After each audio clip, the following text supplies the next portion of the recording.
കാത്തിരിപ്പിനൊടുവിൽ ഇതാ JSK ഒരു teaser പുറത്തിറങ്ങിയിരിക്കുന്നു. Suresh Gopi ചേട്ടൻ നായകനാകുന്ന ഏറ്റവും പുതിയ സിനിമയാണ് JSK. Janaki visas state of Kerala എന്നുള്ളതാണ് JSKയുടെ മുഴുവൻ പേര്. ചിത്രം നിർമ്മിക്കുന്നത് ഫനീന്ദ്രകുമാറാണ്. കോസ്മോസ് എന്റർടൈൻമെന്റിന്റെ ബാനറിലാണ് അദ്ദേഹം നിർമ്മിക്കുന്നത്. ഡയറക്ടറും തിരക്കഥാകൃത്തും പ്രവീൺ നാരായണനുമാണ്. എന്തായാലും മണിക്കൂറുകൾ കൊണ്ട് തന്നെ ലക്ഷക്കണക്കിന് പ്രേക്ഷകരാണ് ചിത്രത്തിന്റെ ടീസർ കണ്ടിരിക്കുന്നത്. അനുപമ പരമേശ്വരനാണ് നായിക. സുരേഷ് ഏട്ടന്റെ കഴിഞ്ഞ സിനിമ സൂപ്പർ ഹിറ്റ് ആയിരുന്നു. അദ്ദേഹം MP-യും കേന്ദ്രമന്ത്രിയും ആയതിനു ശേഷം പുറത്തിറങ്ങുന്ന ആദ്യത്തെ സിനിമ എന്നുള്ള സവിശേഷതയും JSK എന്ന സിനിമയ്ക്കുണ്ട്.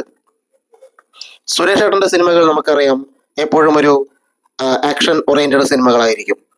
എന്തായാലും ഈ ടീസറിന്റെ തുടക്കത്തിൽ തന്നെ സിനിമയിൽ സുരേഷ് ഏട്ടൻ ചെയ്യുന്ന കഥാപാത്രം പറയുന്ന ഒരു വലിയ പഞ്ച് ഡയലോഗോടുകൂടിയാണ് ടീസർ പുറത്തിറങ്ങിയിരിക്കുന്നത്.